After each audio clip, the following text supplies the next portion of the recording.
મહાકાળ એજ્યુકેશનમાં આપણું સ્વાગત છે. આપ અમારી ચેનલમાં જોડાઈ રહ્યો એ બદલ ખૂબ ખૂબ અભિનંદન. 16 જાન્યુઆરી કરંટ અફેર્સ 2025. હાલમાં પ્રશ્ન 1, હાલમાં 77મો સેના દિવસ ક્યારે મનાવવામાં આવ્યો? તો 15 જાન્યુઆરી. ભારત દર વર્ષે 15 જાન્યુઆરી સેના દિવસ મનાવવામાં આવે છે. પર 77મો સેના દિવસ મનાવવામાં આવે છે. 1949ના દિવસે જનરલ કે.એમ. કરિયપ્પાએ અંગ્રેજોનો પદભાર ગ્રહણ કર્યો અને ભારતીય સેના માટે પહેલો ભારતીય કમાન્ડર ફ્લાઇંગ ચીફ બનાવવામાં આવ્યા. તો આપણે દિવસો વિશે ચર્ચા કરી લઈએ. તો વૈશ્વિક પરિવાર દિવસ 1 જાન્યુઆરી. 2 જાન્યુઆરી વિશ્વ અંતર્મુખી દિવસ. 4 જાન્યુઆરી વિશ્વ બેલ દિવસ. 5 જાન્યુઆરી રાષ્ટ્રીય પક્ષી દિવસ. 6 જાન્યુઆરી વિશ્વ યુદ્ધનાથ દિવસ. 8 જાન્યુઆરી પૃથ્વી પરિભ્રમણ દિવસ. 9 જાન્યુઆરી પ્રવાસી ભારતીય દિવસ. 10 જાન્યુઆરી વિશ્વ હિન્દી દિવસ. 11 જાન્યુઆરી રાષ્ટ્રીય માનવ તસ્કરી જાગૃતતા દિવસ. 12 જાન્યુઆરી રાષ્ટ્રીય યુવા દિવસ. 14 જાન્યુઆરી પૂર્વ સૈનિક દિવસ. 15 જાન્યુઆરી ભારતીય થલ સેના દિવસ. 16 જાન્યુઆરી રાષ્ટ્રીય સ્ટાર્ટઅપ દિવસ. 13 જાન્યુઆરી પરાક્રમ દિવસ. 24 જાન્યુઆરી આંતરરાષ્ટ્રીય શિક્ષા દિવસ. 24 જાન્યુઆરી ઉત્તર પ્રદેશ સ્થાપના દિવસ. 24 જાન્યુઆરી રાષ્ટ્રીય બાલિકા દિવસ. 25 જાન્યુઆરી રાષ્ટ્રીય પર્યટન દિવસ. 25 જાન્યુઆરી રાષ્ટ્રીય મતદાતા દિવસ. 26 જાન્યુઆરી ગણતંત્ર દિવસ અને 26 જાન્યુઆરી આંતરરાષ્ટ્રીય સીમા શુલ્ક દિવસ ને 30 જાન્યુઆરી શહીદ દિવસ. જાન્યુઆરીમાં આવતા દિવસો વિશે ચર્ચા કરી લીધી આપણે. હવે થોડે આગળ વધીશું. પ્રશ્ન 2, હાલમાં ભારતને કયા દેશને 2026નો ડ્યુઅલ યર રૂપમાં મનાવવાની ઘોષણા કરી? તો સ્પેનનું કેપિટલ છે મેડ્રિડ.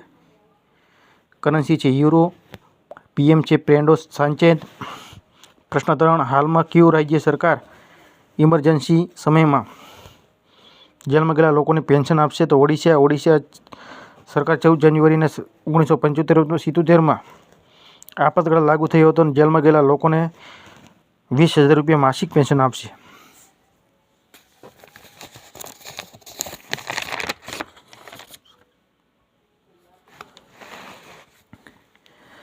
તો આપણે થોડું ઓડિશા વિશે વાત કરી છે. કેપિટલ છે ઓડિશાનું ભુવનેશ્વર. સીએમ છે મોહન ચરણ માંઝી. રાજ્યપાલ છે હરિબાબુ કંબનપતિ. પ્રવાસી ભારતીય દિવસ સમારોહ 19મો સંસ્કરણ ભુવનેશ્વરમાં થયો. પ્રખ્યાત કવિ ઓડિશાના કવિ સત્યર્થીને ગંગાધર પુરસ્કાર રાષ્ટ્રીય પુરસ્કાર મળ્યો. ઓડિશા સરકાર માસ્ટર 2024 ટુર્નામેન્ટનું કટકમાં શરૂ થયો. ટાટા સ્ટીલ ઓડિશા કલિંગનગરના દેશમાં સૌથી મોટો બ્લાસ્ટ ફર્નસ ચાલુ થયો. ઓડિશાના પ્રથમ સિલિકોન કાર્બાઇડ સુવિધાવાળું ઉદ્ઘાટન કરવામાં આવ્યું. ઓડિશા મુખ્યમંત્રી સુભદ્રા યોજના શરૂ કરી. ઓડિશા સરકારે વર્ધી સેવાઓ માટે અગ્નિવીરો માટે 10% આરક્ષણ અને ઉંમરમાં 3 વર્ષની છૂટ આપવામાં આવી. તો પ્રશ્ન 4, હાલમાં પરશુરામના કુંભ મેળાનું 2025નું કયા પૂર્વોત્તરમાં રાજ્ય શરૂ થયું? તો અરુણાચલ પ્રદેશ. કેપિટલ છે અરુણાચલ પ્રદેશનું ઈટાનગર. સીએમ છે પ્રેમા ખાંડુ. રાજ્યપાલ છે કેપી પ્રનાનાયક. અરુણાચલ પ્રદેશ વિશે ચર્ચા કરી લઈ છે. અરુણાચલ પ્રદેશમાં ઈગલ નેસ્ટ વર્લ્ડ ફેસ્ટિવલ આયોજિત કરવામાં આવશે. ભારતીય અરુણાચલ પ્રદેશ ઉચ્ચ તીવ્રતાવાળું ત્રિસેવા અભ્યાસ શરૂ પ્રહારનું આયોજન કરવામાં આવશે. અરુણાચલ પ્રદેશમાં 20,942 એક પર્વતીય નામ દલાઈ લામા સેંગસોંગનું નામ પરથી રાખવામાં આવ્યું. અરુણાચલ પ્રદેશ પરીક્ષામાં અનુસૂચિત જાતિ અનુસૂચિત સાધનોને રોકવાવાળો વિધેયક પારિત કરશે. તો થોડું મિત્રો વિડીયોની અંદર તકલીફ રહેશે તમને. 100% ઘરેલું ગેસ કનેક્શનમાં હાંસિલ કરવાવાળું પહેલું અરુણાચલ પ્રદેશ રાજ્યમાં બન્યું. તવાંગજુ ટાઇટલ ઇન્ટરનેશનલ કેંગકિંગને ચેમ્પિયનશિપ 2024 પ્રદેશી આયોજિત કરશે. પવનકુમાર સેનને અરુણાચલ પ્રદેશના મુખ્ય નિર્વાચન અધિકારી તરીકે નિયુક્ત કર્યા. હાલમાં કોને નાગરિક ઉડ્ડયન મહાનિર્દેશાલયના પ્રમુખ તરીકે નિયુક્ત કર્યા છે? અથવા જનરલ ઓફ સિવિલ એવિગેશનના પ્રમુખ તરીકે કોને નિયુક્ત કર્યા છે એવો પ્રશ્ન આવે તો ફૈઝ અહમદ કિદવઈ તો આપણે નિમણૂકો વિશે ચર્ચા કરી લઈએ. આશીષ નેતાની ઉત્તરાખંડના હાઈકોર્ટના ન્યાયાધીશ બનાવવામાં આવે. ઇસરોના નવા અધ્યક્ષ વી નારાયણ. સિગ્નેચર ગ્લોબલના CEO તરીકે સંજીવ કુમાર વર્મા. બહાદુરસિંહ સાકુ ભારતીય એથ્લેટિક મહાસંઘના અધ્યક્ષ બન્યા. BCIના અંતરિમ સચિવ દેવજી સેકૈયા બન્યા. પહેલા અમિત શાહના પુત્ર જય શાહ હતા. તેનજી યાંકી અરુણાચલ પ્રદેશના પહેલી મહિલા IPS અધિકારી બની. ભારતીય કુલકર્ણી ICMR રાષ્ટ્રીય પોષણ સંસ્થાના નવી પ્રમુખ બની. મનીષ સિંઘલને એસોચામના મહાસચિવ તરીકે નિયુક્ત કર્યા. હાલમાં કયા રાજ્ય 10મો અજંતા વેરુલ આંતરરાષ્ટ્રીય ફિલ્મ મહોત્સવ શરૂ કર્યો છે? તો મહારાષ્ટ્ર. તો મહારાષ્ટ્ર વિશે થોડી ચર્ચા કરી લઈએ. તો કેપિટલ છે મુંબઈ. મહારાષ્ટ્રનું દેવેન્દ્ર ફડણવીસ CM છે. રાજ્યપાલ છે CP રાધાકૃષ્ણ. કેન્દ્રીય સડક પરિયોજના અને રાજમાર્ગ મંત્રી નીતિન ગડકરી મુંબઈ સડક સુરક્ષા અભિયાન 2025નું ઉદ્ઘાટન કર્યું. મહારાષ્ટ્ર સરકારે વિદ્યાર્થીઓને પુસ્તક ભણવા માટે સંસ્કૃતિ પ્રોત્સાહન આપવા માટે રાજ્યવ્યાપી અભિયાન શરૂ કર્યું. ભારતીય પ્રથમ બિટુમિનસ રાષ્ટ્રીય રાજમાર્ગનું ઉદ્ઘાટન નાગપુરમાં થયું. 3 દિવસીય શિક્ષા હિન્દુ આર્થિક મંચનું ઉદ્ઘાટન મુંબઈમાં થયું. અશ્વિની ભીડે મહારાષ્ટ્રના મુખ્યમંત્રી પ્રધાન સચિવ નિયુક્ત કરવામાં આવ્યા. તો આટલી ચર્ચા છે મિત્રો મહારાષ્ટ્ર વિશે. પ્રશ્ન 7માં કે હાલમાં ક્યાં દુનિયાના સૌથી વધારે શક્તિશાળી હાઇડ્રોજન ટ્રેન એન્જિન ક્યાં બનાવવામાં આવ્યું? એટલે ટ્રેનનું એન્જિન ક્યાં બનાવવામાં આવ્યું? તો ભારતમાં. તો આપણે થોડી વાત કરી લઈએ ભારત વિશે. તો ભારત 21 દેશોમાં ટેકનિકલ સેમિનાર હોસ્ટ કરશે. 2024માં સાયબર હુમલામાં ભારત બીજા સ્થાન પર છે. દુનિયાનો સૌથી વધારે મેટ્રો રેલ નેટવર્ક ત્રીજો સૌથી વધારે મેટ્રો રેલ નેટવર્કવાળો દેશ ભારત બન્યો છે. ભારત 2023માં 6 નંબરમાં વધારે 6મા નંબર પર સૌથી વધારે કપડાં અને પરિધાન નિર્યાતક દેશ બન્યો છે. ભારત વિદેશી મુદ્રા ભંડાર વધીને $709 બિલિયન થયો. ભારત 2023માં સૌથી વધારે કોયલા ઉત્પાદક કરતા દેશ બન્યો છે. ભારત પ્રથમ બાયોબિટુમેન રાષ્ટ્રીય રાજમાર્ગ ઉદ્ઘાટન નાગપુરમાં થયું. હેલ્થની ઇન્ડેક્સમાં પાસપોર્ટ રેન્કમાં ભારત 85મા ક્રમે છે. અને પ્રથમ ક્રમે કોણ છે? તમે કોમેન્ટમાં જવાબ આવજો ખાસ કરીને.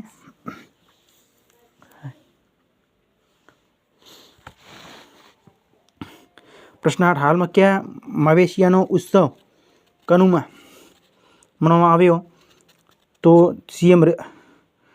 તો આવ્યો છે તેલંગાણા. CM છે તેલંગાણા રેવંત રેડ્ડી. કેપિટલ છે હૈદરાબાદ. રાજ્યપાલ છે જિષ્ણુદેવ વર્મા. તો રાયથુ ભરોસો યોજના અંતર્ગત તેલંગાણામાં શરૂ કરશે. રાયથુ ભરોસો યોજના અંતર્ગત તેલંગાણા સરકાર ખેડૂતો દર વર્ષે પ્રતિ એકરે 10,000 જગ્યાએ હવે 12,000 રૂપિયાની સહાયતા આપશે. તેલંગાણા સરકાર સાવિત્રીબાઈ ફૂલે જયંતિ 3 જાન્યુઆરી મિત્રો મહિલા શિક્ષક બનાવવામાં આવશે. ભારતીય સેના હૈદરાબાદ અવની સૈનાકને ભારત કો જાનો મેળાનું આયોજન કર્યું. ભારતીય સેના હૈદરાબાદમાં અપની સેના કો જાનો મેળાનું આયોજન થયું. 2024માં તેલંગાણા અપરાધ 22% વધ્યો. તેલંગાણા સરકારે ઇન્દિરા આવાસ યોજના પ્રથમ ચરણ શરૂ થયો. 16મો ઇન્ડિયા ગેમ ડેવલપમેન્ટ સંમેલન હૈદરાબાદમાં થયો. તેલંગાણાની પ્રતિષ્ઠિત અલૈમલઈ શહેરોમાં આયોજિત કરવામાં આવશે. તેલંગાણા સરકાર જાતિ સંરક્ષણ શરૂ કરવાવાળો ત્રીજો રાજ્ય બન્યું. મહાવીર હરિના વંશસ્થલી પાર્ક અને Mrugavani national park, Kasu Brahmananda Reddy national park તેલંગાણામાં આવેલા છે. આટલા નેશનલ પાર્ક તેલંગાણામાં આવેલા છે. હાલમાં નરેન્દ્ર મોદી ક્યાં એશિયામાં બીજો સૌથી વધારે ઇસ્કોન મંદિરનું ઉદ્ઘાટન કર્યું તો મુંબઈમાં. હાલમાં December 24 ICC player of the month કોને બનાવવામાં આવ્યા? તો જસપ્રીત બુમરાહ. અને લેડીઝમાં છે એનાબેલ સધરલેન્ડ. તો થોડું આપણે વાત કરી લઈએ. તો હારમાં રફવ ડેની વેવર હોજને નવેમ્બર 2024માં ICC player of the month મળ્યા. નોમાન આભીની અમેલિયા કેરને ઓક્ટોબર 2024માં ICC player of the month બનાવવામાં આવ્યા. ટેમી બ્લુમોટ કાદુમ મેડિસને સપ્ટેમ્બર 2024માં ICC player of the month બનાવ્યા. August 2024 ICC player of the Samarawickrama અને ડુનિત વેલાલેજને બનાવ્યા. જુલાઈ 2024માં ICC player of the month એટકિસનને ચમારી અટ્ટુપિટ્ટુને બનાવ્યા. જૂન 2024 ICC player of the month Jasprit Bumrah અને સ્મૃતિ મંધનાને બનાવવામાં આવ્યા. દાનાની બનાવવામાં આવ્યા. આટલો મિત્રો ખાસ કરીને છે, ચેક કરી લેજો. પ્રશ્ન 11, હાલમાં અંડર 90 વન ડે ટ્રોફી ઇતિહાસમાં સૌથી વધારે રન વાળી ખેલાડી કોણ બની? તો ઈરા જાદવ મહિલા છે તે. પ્રશ્ન 12, હાલમાં ચર્ચામાં રહેલી પવન નદી કયા રાજ્યમાં વહે છે? તો મહારાષ્ટ્ર. પ્રશ્ન 14, પ્રશ્ન 13 સોરી મિત્રો, હાલમાં કઈ એવી કંપની છે જે નિજી કંપનીઓમાં તેના પાસે ઉપગ્રહોનો પોતાનો સમૂહ છે? તો પિક્સેલ. પ્રશ્ન 14, હાલમાં ગાન નગાઈ 2025નું ઉત્સવ આયોજન કયા રાજ્યમાં થયું? તો મણિપુરમાં. કેપિટલ છે એન બિરેન્દ્ર સિંઘ. કેપિટલ છે ઇમ્ફાલ. રાજ્યપાલ છે અજય કુમાર ભલ્લા. અને તે જ્યાં મણિપુરની અંદર બનાવવામાં આવ્યો તે પાકની લણણી વખતે પાકની લણણી ને તે પાકની જે તૈયાર કરેલો હોય ને એના વિશે કંઈક આ તહેવાર બનાવવામાં આવે છે. લણણી શબ્દ યાદ રાખવાનો, લણવાનું આવે ને એ. તો ડૉક્ટર કૃષ્ણકુમાર મણિપુરના ઉચ્ચ ન્યાયાલયના મુખ્ય ન્યાયાધીશ તેને મણિપુર નિગોલ ચકોબા ઉત્સવ ઉલ્લાસ મનાવવામાં આવ્યો. મણિપુરમાં હેન્ડ્રો ગામ 2024 સર્વશ્રેષ્ઠ પર્યટન ગામ બન્યું. ભારતમાં પૂર્વોત્તર મણિપુર ઉગ્રવાદ મુક્ત કરવાની ઘોષણા કરી. મણિપુર સરકારે નિમોનિયા નિપટાવવા માટે સાંસ અભિયાન શરૂ કર્યો. 9 મેત્તેઈ ચરમપંથી સંગઠનોને ગૃહ મંત્રાલય માટે ગેરકાનૂની ત્વરિત કરશે. વાર્ષિક ઉત્સવ મેરા હોચંગબા મણિપુરમાં મનાવવામાં આવ્યો. જસ્ટિસ સિદ્ધાર્થ મુદુલને મણિપુરના હાઈકોર્ટના મુખ્ય ન્યાયાધીશ બનાવવામાં આવ્યા. પ્રશાંત કુમાર સિંહને મણિપુર રાજ્યના મુખ્ય સચિવ નિયુક્ત કર્યા. તો પ્રશ્ન 15, હાલમાં LT ભારતની નૌસેના માટે બહુઉદ્દેશીય પોતે લોન્ચ કરશે તો કઈ છે? તો INS ઉત્સર્ગ. પ્રશ્ન 16, હાલમાં પ્રશાંત કુમાર સિંહ કયા રાજ્યના નવા સચિવ નિયુક્ત કર્યા છે? તો પ્રશ્નની અંદર આવેલો છે આગળ જ પ્રશ્ન મણિપુરનું હતું. પ્રશાંત કુમારને મણિપુરના રાજ્ય મુખ્ય સચિવ નિયુક્ત કર્યા છે મણિપુરવાળામાં. તો અહીંયા મણિપુર જવાબ આવે. થોડી ચર્ચા કરી લઈએ. વૈશ્વિક પ્રદૂષણમાં રેન્કિંગમાં થોડું રિવિઝન કરી લઈએ પ્રશ્નો. વૈશ્વિક પ્રદૂષણ રેન્કિંગમાં વિયેતનામનું અન્વય ટોપ પર છે. કોઈમ્બતુર વૈજ્ઞાનિકને શેરડી રસનો પાવડર બનાવશે. લેમડાની સંદર્ભ જોસેફ વોનને રાષ્ટ્રપતિ નિયુક્ત કર્યા. સમુદ્ર તટ પર ભારત પ્રથમ ગ્લાસ બ્રિજનું ઉદ્ઘાટન તમિલનાડુમાં થયું.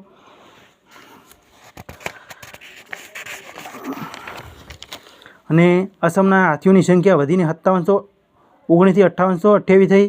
અને હેન્ડલે પાસપોર્ટમાં ઇન્ડેક્સમાં 2025 સિંગાપુર ટોપ પર છે અને ભારતથી 85મી નંબર પર છે. IIT મુંબઈ મુદ્રા પ્રદૂષણને નિપટાવવાવાળો બેક્ટેરિયા વિકસિત કર્યા. આયુષ્માન જન આરોગ્ય યોજના લાગુ કરવાવાળો 34મું રાજ્ય ઓડિશા બન્યું છે. ICC cricketer of the year માટે હર્ષદીપ સિંહને નોમિનેટ કર્યા છે. તો આટલી ચર્ચા આપણે કરી લઈ. પ્રશ્નો સ્પીડમાં 9 મીટરવાળા છેલ્લાનું રિવિઝન એટલા માટે કરવામાં આવ્યું છે કે છેલ્લા 3 દિવસથી એક ને એક પ્રશ્નનું સોલ્યુશન કરાવીએ છીએ તમને. તો તમારે થોડું વિડીયો સ્ટોપ કરીને ચેક કરી લેવું. અને બીજી વાત એ કે આપણે બનાવેલા દાખલા વિશે થોડી ચર્ચા કરી લઈએ. તો 6 મહિનાનો કરંટ વિડીયો અપલોડ કરી દીધેલ છે.